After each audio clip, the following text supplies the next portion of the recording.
computer. Hello, this is Kim with Abundant Life Tarot. Sorry, I just kind of jumped on here.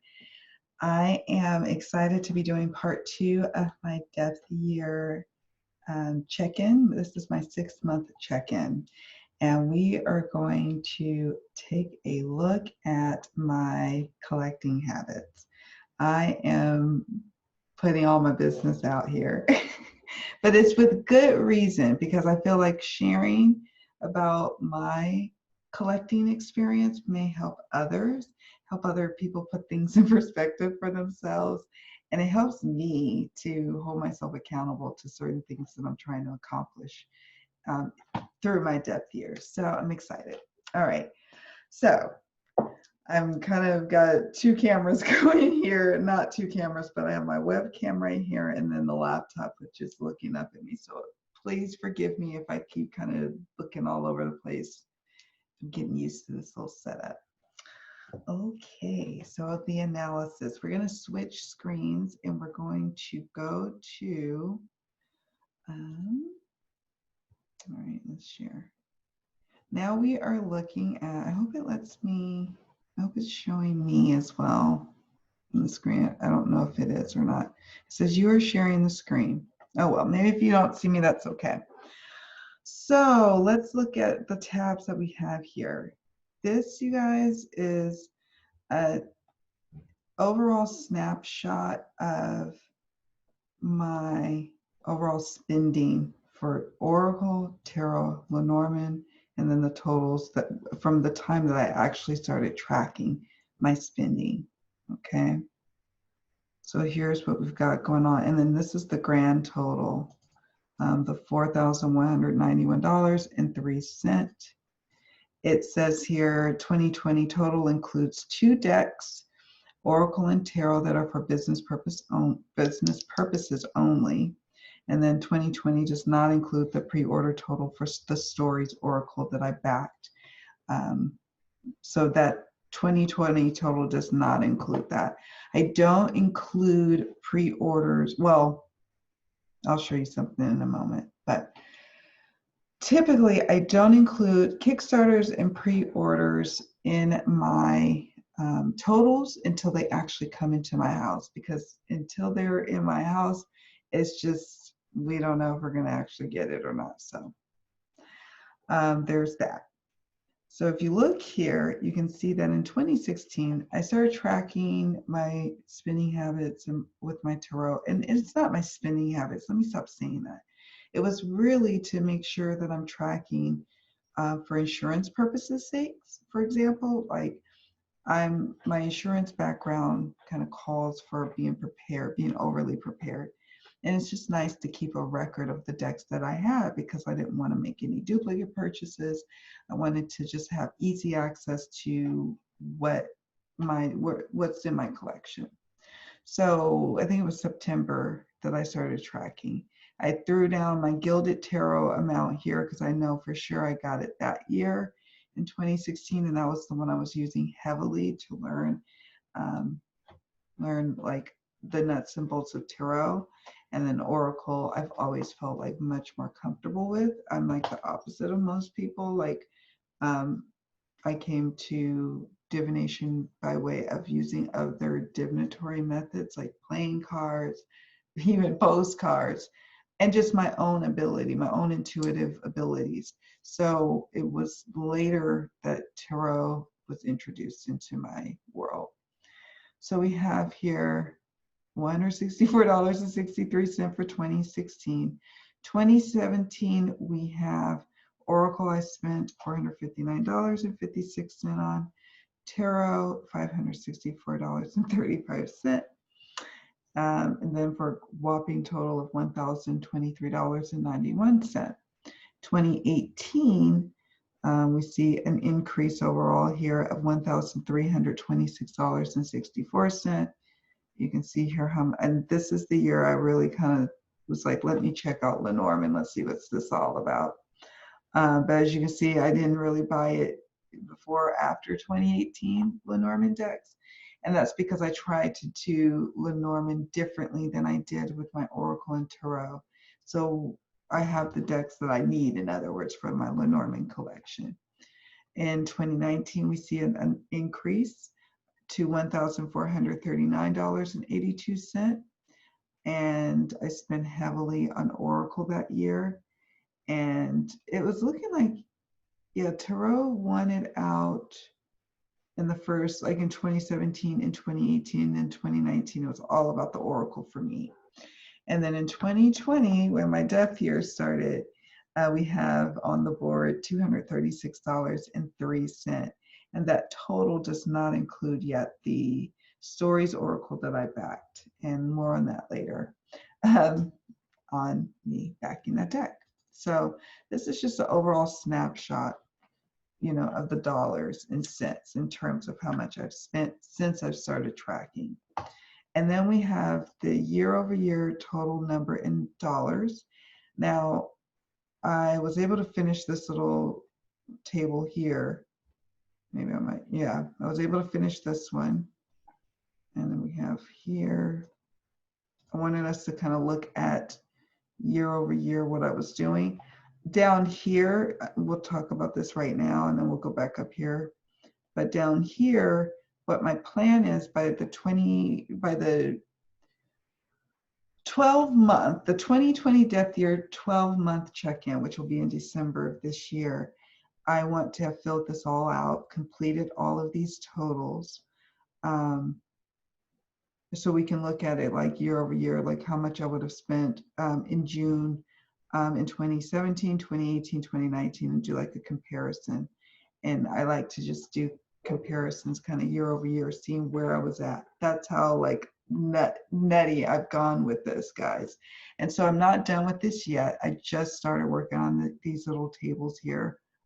I'm planning on working on it little by little until I get to the end of the year, so it won't be overwhelming for me.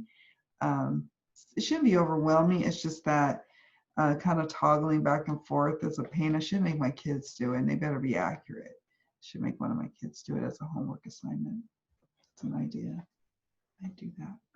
All right, let's go back up to the top to this area here. So what I did was I have 2016, 2017, 2018, 2019, 2020.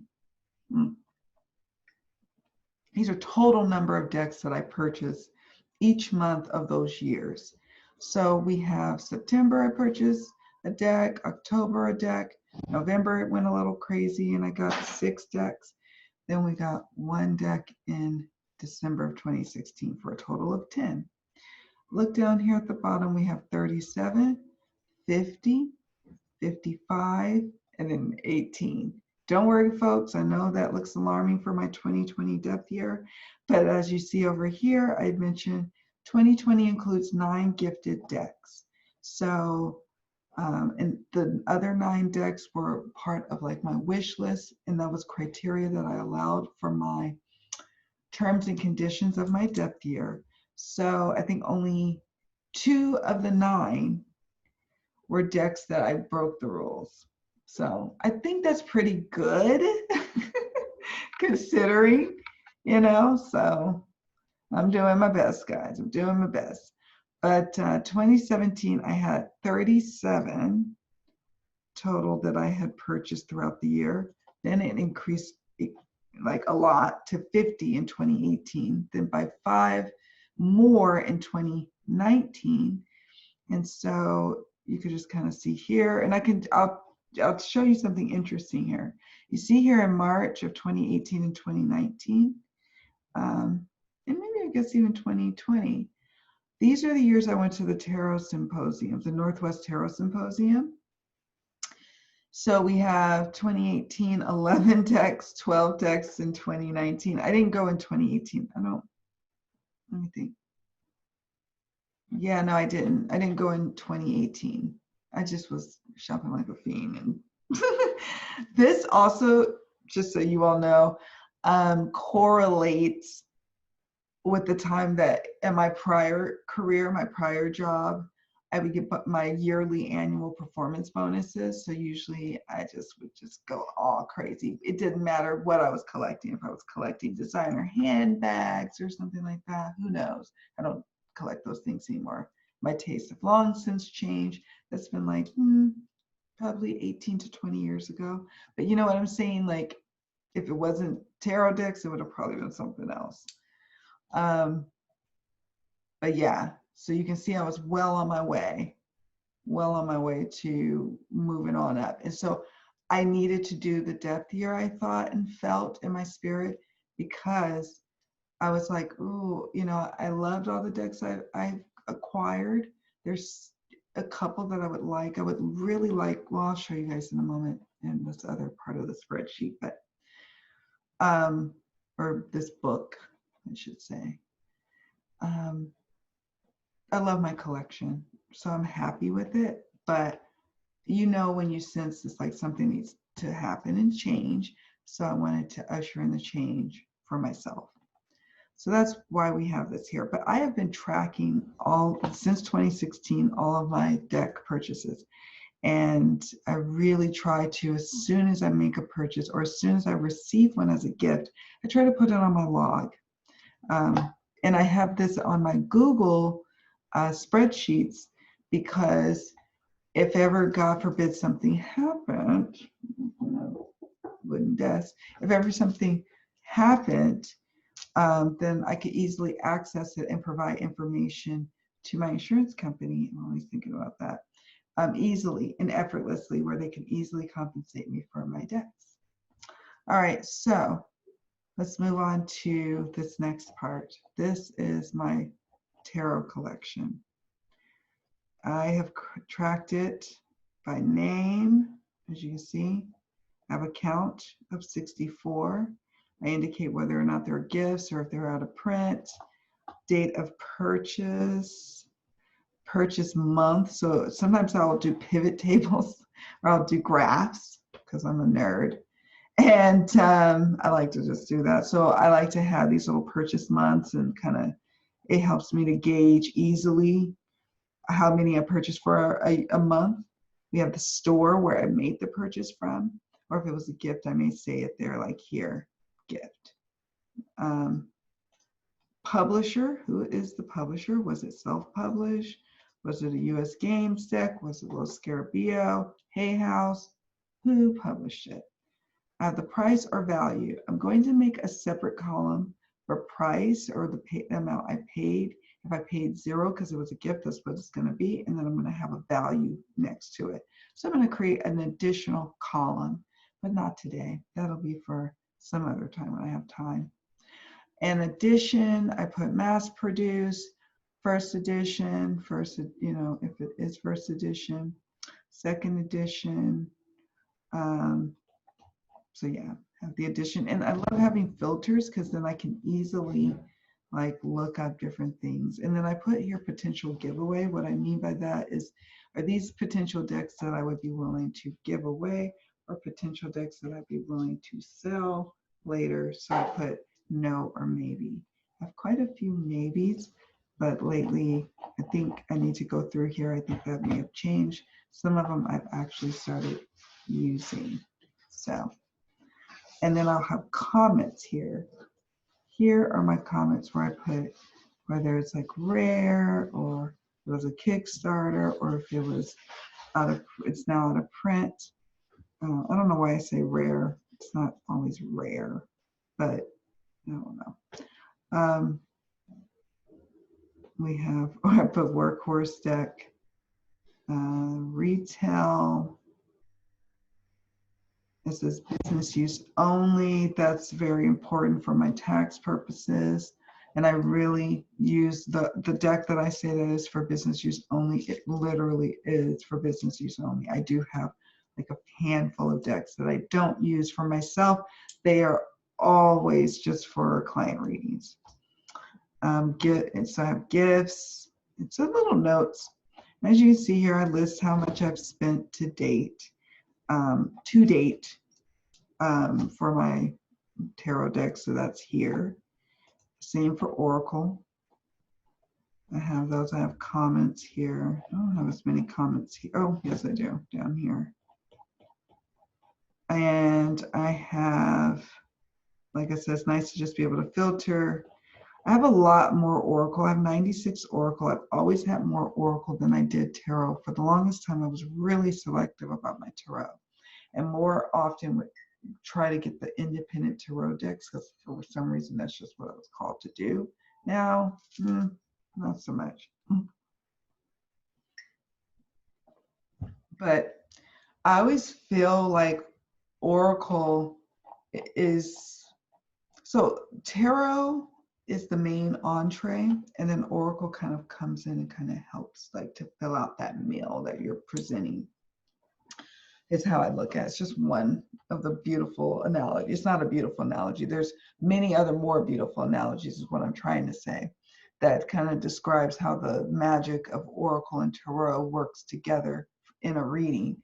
But sometimes I'll have Oracle decks that are the main course, like my Mildred Payne Secret Pocket Oracle. There's some decks that are Oracle that call for being the main focus, and that's wonderful because I love Oracle. I'm a huge fan of Oracle. I know there's some people who are not. I am quite the opposite. I love it. So I spent a whopping $2,183.47 for 96 decks. Lenormand, I was highlighting, I don't know why I was highlighting these. I have 8, and this one was a gift from my son's girlfriend's mom, which I thought was really sweet. And I put that gift from Anna's mom, and this is a gift card, one purchase, so that was free. I considered only spent $158 on Lenormand. And I have the Anna K. Lenormand, which I adore so much.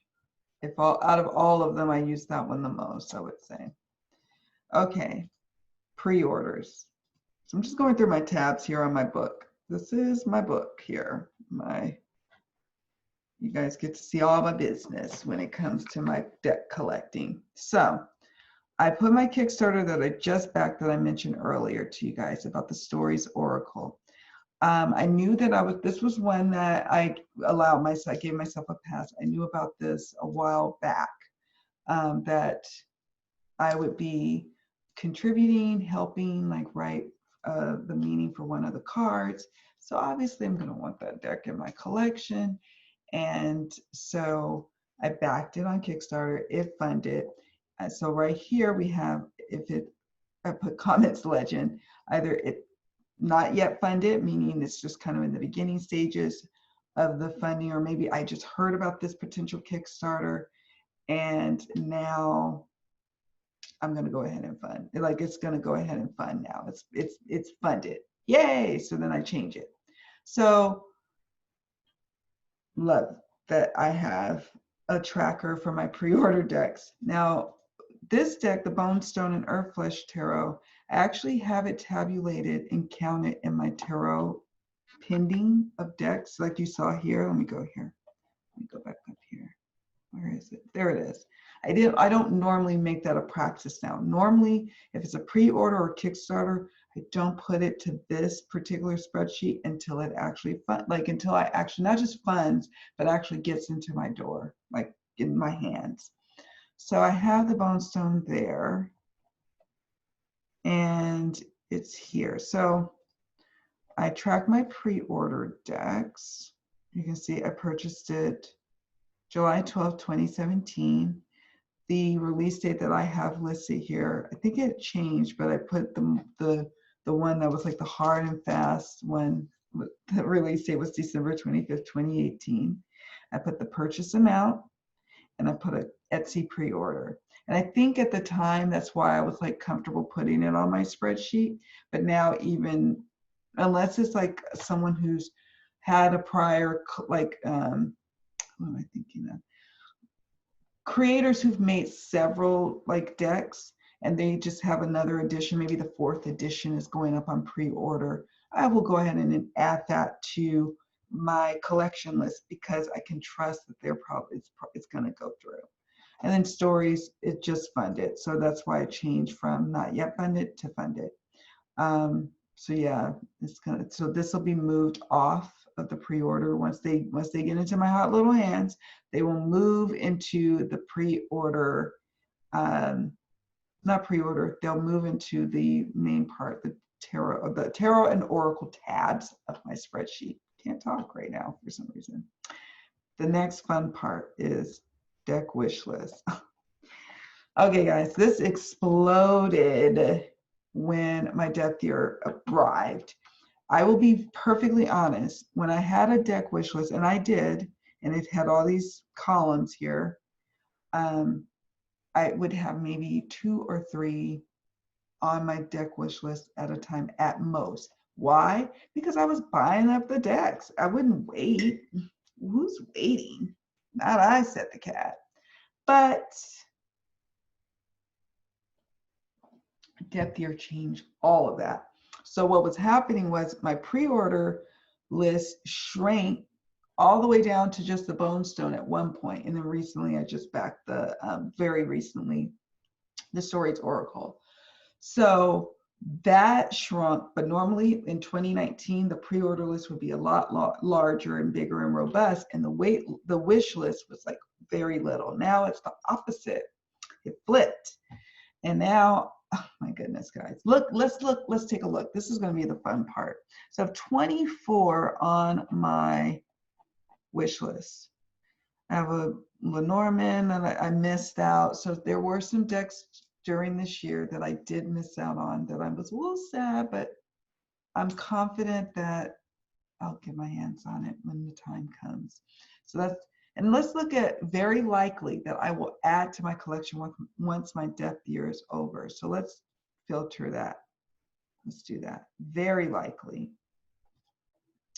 Very likely is the Afro Goddess Oracle, the Golden Girls Tarot. Very likely. I kept that. I was going to buy it and break my rule, but I was like, no, I'm just going to have one of my kids or someone who's like, oh, can I get you something for Christmas? You know, you always have that relative and, you know, they're struggling to figure out what to get you. And so this is the easy thing for them to get me is the Golden Girls Tarot. And everyone who knows me knows I'm a huge Golden Girls fan. Huge. My sister and I like do all the little quotes and like, yeah, anyways. So the My Quality Time Self-Care definitely will be purchased whenever I get ready to go off of or whenever I'm ready to make that happen. Right now it's out of print, sadly, which I talk about in my comments. I put 3rd edition due fall 2020, the Afro Goddess Tarot Arcana's 1st edition, special edition. Gorgeousness, traditional tarot size, beautiful, beautiful, beautiful. It's sold out. I'm hoping somebody will part ways with their copy with me. I am even willing to trade one of my beloved decks for it. That's how much I want it. Daily Crystal Inspiration. I put very likely, but that's going to probably change to likely or unlikely. And I'll tell you why in a moment. Well, I'll tell you right now. I'm looking at some of the unboxings, and on one hand, I'm like, yes, I like it. I want it. Now, on the other hand, I'm like, I think I want to make my own crystal deck. I think I can make my own. Isn't that crazy? Okay, clear and put unlikely. Let's look at the decks I'm most unlike to get. But some of that, this is fluid too. Sometimes this will change. Like the 5 Cent Tarot, the Oracle of Mystical Moments, Transcendent Journeys Oracle, the Hilda Tarot, which I love. I love all of these. The Oracle of Mystical Moments, maybe likely, as is the Hilda Tarot. But we'll see. We'll see, because it is fluid. I don't beat myself up to if it changes from unlikely to likely to very likely, or back from very likely all the way down to, like, you know, I don't beat myself up on those things. So that's my wish list. Here's likely is probably like very robust. Yes, we've got the Hayworth Tarot, Emerging from Darkness, the Spacious Tarot. Oh, actually, this needs to go off. I'm going to highlight it because that is actually purchased. Collected Memories, Urban Divination deck, Shadowland Tarot, yay. The Illustrated Crystallary. Crystallary. The Return to Love Oracle, the Psychic Tarot for the Heart, the Lantern Oracle. I'm just seeing if there's any others. The Eighth House Tarot, Second Edition. The Aboriginal Dreamtime Oracle, Shrine of the Black Medusa Tarot. I'm gonna change that to very likely. I saw that, well, I saw that I might be able to get my hands on that one. So I'm gonna change it to very likely. All right, so let's drop those back in. I will delete this later because I want to make sure I have it saved in the appropriate spots. We're just moving down the different tabs. 2020 wish list purchases. Sacred Self-Care Oracle. All right. I was going to just show you guys mine in my collection, but this is just easier.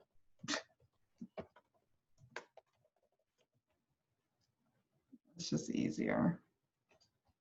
Because, yeah, who's got time for all of that?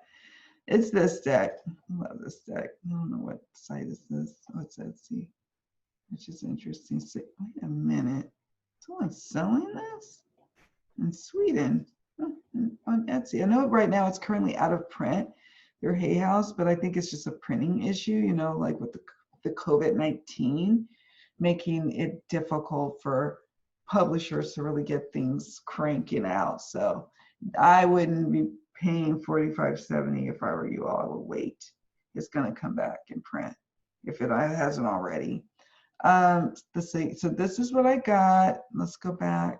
Let's get out of there. Okay. Then we got the Gaian Tarot. You guys know how much I adore. I know this was probably going to just pull up the Schiffer edition. That's not the one I have. I have the one that is the Llewellyn edition, the first edition, and that is the score for me, almost of the year, like of the year for sure, but almost of my whole collector's journey. And you're probably thinking, wow, you have other decks that are like, you know, higher value, but no, this one hands down is my soul deck. I love it to pieces. We got along famously. As soon as it got into my hot little hands, it was meant for me. All right, the Psychic Tarot. You guys probably know this one very well. I got this one because I just was called to. This one I broke the rules and got. This one I think was on my wish list. I felt like I broke the rules. So there's that. Let me get rid of that one. And then we're going to go to the Power of Surrender.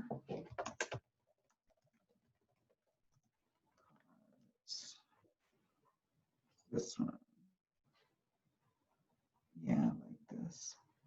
You guys probably have seen, my husband sneeze. Probably seen me talk about this deck a lot. Then we have the archetype cards, which I mentioned earlier. Archetype cards. I got this for love readings, client readings, which they've already helped immensely in one reading that I did that I just got this deck. So again, it was like, I got it for my practice specifically because I knew it would work, and it did in this one reading I tried them in so far. But yeah, I did get that deck, and I think it was a 2019 wish list deck, so that one fit the terms and conditions. I didn't get in trouble. The Sacred Self-Care Oracle I have as a wish list, the 2019 Oracle deck, and the Gaian Tarot for sure was on my wish list for I don't know, a couple of years. It's been on it because it's been on it for a long time. So these right here were, well, no, not the Psychic Tarot, but these two for sure were ones I was like, okay, I'm gonna I'm going to get these when the time is right, even if I'm in a depth year. This was like, okay, I'm going to get it, but it's a violation. And then the Power of Surrender, I say backup copy, but it was ended up being a replacement copy because it was replacing a very ratty.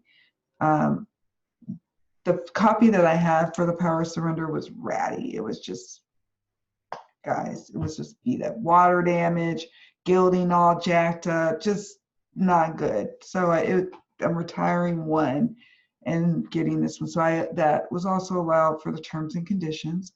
The archetype cards was a violation of my terms and conditions. True story though. So my very favorite metaphysical shop in the town next over, I guess reopen their doors, and I wanted to be supportive, and I really wanted the Sybil Oraculum Oracle of the Black Doves of Africa. I've been wanting it a long time. I'd say it's a 2020 wish list deck, but it was a deck that I have been hearing about. You know, it's always been in the peripheral, but it violated my terms and conditions because it went on my wish list in 2020, not 2019. But I wanted to be supportive of my metaphysical shop and buy something, and that's what I was called to buy. So there you have it, folks. And then my Ancestral Healing Oracle 1 and 2 decks that I created. I don't have them down here with me. They're upstairs in my room on my bed. I need to, oh yeah, change the price. Actually, oh yeah, that's right, $57.08. The deck itself was only $35 to create, but it's the shipping that's eating me up alive. Anyway, so there's 7 decks there for my deck wish list purchases that I made. This is just a list of decks that I was thinking about selling or giving away. But like I said, that ended up changing. I ended up changing my mind on that. I've got a few decks I'm sending to my son, but I'm keeping them. And then this is just little totals I was putting together when I first started saying I'm going to track my depth year. So yeah, that's it in a nutshell. I wanted to show you guys this because it's just really eye-opening to see your collection in dollars and cents and black and white. And to see it like this, it was just like, wow, okay. And I can't wait till the 20 or the 12-month check-in when I have all the dollars in. I wish I could have had it done by now, but I didn't want to delay this too much. This is at the 6-month point. It's kind of not totally at the end of June at all, but I wanted to get this done now because I'm getting ready to go into the time period where I am going no-buy. And I'm thinking about getting like the Next World Tarot Pocket Edition. That will definitely be a violation because it's not on my wish list. But I've been seeing images and I really am called to work with it. But we'll see. I may just put it on my wish list and see what happens from there. Because I mentioned in part 1 of my depth year update, my 6-month depth year update, that I'm planning on extending my depth year to 18 months. But it's a low buy for the first 6 months, no buy for the second leg of the 6 months for the 12, for the year. And then that extra 6 months is low buy. So then I could probably squeeze in a few decks at that time. So yeah, there you have it, folks. This is my little summary, my analysis of my collection of what I've been doing, what I've been tracking. Let me see if I have any notes here I want to share before I let you guys go. Because I did make some points that I'll be talking about in takeaways, in the takeaways video. But I think we've covered everything I wanted to cover here. Yeah, I think we did. So let me go back to, let's go back to stop share. Okay, so there you have it, folks. That's my collection in a nutshell, in black and white, for you all to see. And it's not eye-opening so much for me because I have been tracking it, and that's why I was like, ooh, I need to do a depth year. And but it may be eye-opening for you because you guys are probably like, damn, she put all her decks out there. Yes, I did, because I think it's important that we have some transparency about this thing. Sometimes I see people in frenzies. I used to be in a frenzied state, as you can see, as we saw, where I would go and just buy whole bunches of decks at a time. And then there would be times where I would kind of chill and not buy decks, a whole bunch of decks at a time. You could see the fluctuations. I know, kind of based on what I was going through, what was going on during that time, and probably why I was inclined to buy decks. Like May of this year, I was in high accumulation, but I was also in high stress, and it felt good to shop. So, you know, you kind of learn the rhythms of yourself. And so it's nice to actually have like the numbers to see that. Like we know intuitively, sometimes we can see it, sometimes we journal about it, but to actually track it is something entirely different. And I learned so much about myself through this process, and about my shopping habits and my desires, and yeah, about what drives me to make that purchase. This all really was helpful. I'm not saying that any of you have to do any of this. You don't. And I know many of you are like, I'm not doing that. This was like part experiment for me, to kind of do this analysis. I'm still not quite done with it yet. It's still a work in progress. But I thought it would be fun to share my analysis because, hey, why not? It's a little experiment in tarot deck collecting. See what you guys think. So let me know what you think. Let me know what you're thinking about this wacky gal who decided to track everything and then do an analysis. I'm curious to see what you have to say. Are there some of you out there who do the same thing, who track all of your decks? Do you keep just even a list? Do you just maybe journal? What do you do? What's your system? Do you have a system? Do you believe in a system? Let's talk about it in the comments. I can't wait to hear what you guys have to say. All right, guys, thank you so much for watching. Sending you so much love, so many blessings. Take good care of yourselves, and I will see you all in the next video. Be sure to check out part 3. Part 3 is my 6-month takeaways, tips, etc.